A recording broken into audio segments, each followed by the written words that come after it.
Hi, Susan Johnson. I live at 715 South Grange Road, and we're the block, the ugly alley that I've complained about for 10 years now. And I've been told through the process that we have to, everyone in the block has to help pay for it in order to get a new alley. This is just the one block. And fortunately, we've got the Helping Hand House there, which will not have to pay. And the homes that are on 6th Avenue, they don't want to pay, so no one wants to pay. Okay, fine. I just want to know why all the homes on the east side of Grange were given all new alleys. Why can't we get one? Well, I can't answer your question. I'm not sure I know what you mean by all the homes on the east side getting all new alleys. They got new alleys and new sewers. Wasn't it a year ago? On the east side of LaGrange Road, you're saying? No, on the east side of LaGrange.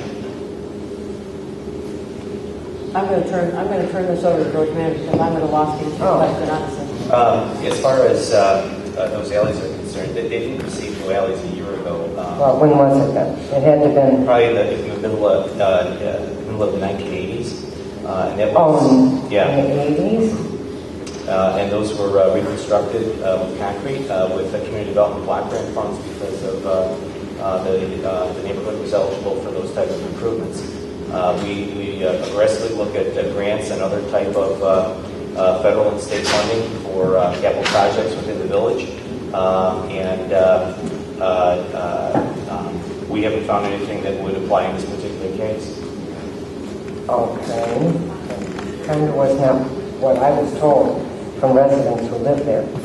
That's neither here nor there, but I would like to know how we can fix this problem. Water sits there, they pave patches over it, and then the snow plows. It's just a never-ending battle. And we all want to know on that block how we can, if the village owns the alley, then it should be taken care of by the village. All right, well, we appreciate you bringing it to our attention. That's exactly the purpose of meetings like this, and our staff will make note of it and go back to look at both our street improvement policies and talk among themselves between Public Works and our Community Development Department and investigate the situation and see if there is an avenue. I honestly don't know the it would end up answer. just being a few people having to pay for the whole thing, which wouldn't be fair, to say the least. And also, I definitely agree with the speed limit down on the Grange Road. The trucks come by, all of our houses shake. And I had IDOT replace the sewer cover out front. It took them 4 years. 4 years. Well, we're hoping 4 years it took them. in a very, very, very much shorter period of time than that they will approve the reduced speed limit. I hope so. Let's hope it's within 4 weeks.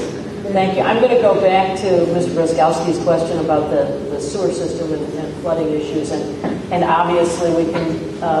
You could hear much greater detail, as you suggested, at the public meeting on the 18th, and that's the best venue to discuss it.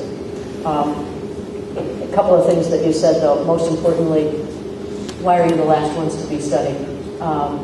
We don't discriminate against any particular neighborhood. I think maybe the good news is your neighborhood actually, to the best of our knowledge, this was the most significant water event that has happened in this neighborhood. Unfortunately, there are some other neighborhoods in the village that have significant water events often. So you weren't left for last. You simply didn't maybe have some of the significant water experiences that have been dealt with elsewhere. Having said that, our staff, our whole crew looks at the entire village and the operations of our sewer system village-wide on a consistent basis. And what we did as a result of this rain event, because it was the first and greatest, first of this magnitude, some of the investigation that was done, including overland flooding over the Grange Country Club, some of the drainage facilities in the Lyon Sanitary District, the hospital drainage facility. Mr. Gillingham and his staff have reached out to those entities as well as worked with our engineer to determine, first of all, whether our system is operating properly, if there are problems in terms of the basic operation of the existing system, and then to explore alternatives. And the collection of that data and possible projects to make improvements will be discussed at the October 18th meeting. Well, that's kind of a quick summary, but please join us because Ryan will have lots to share there. Others?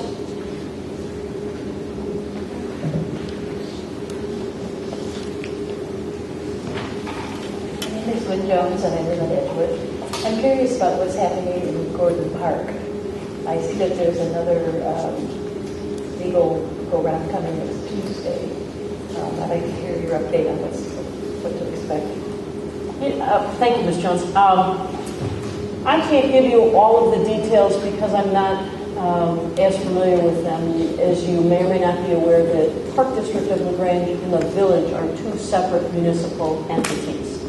And the Park District has its own board and its own staff.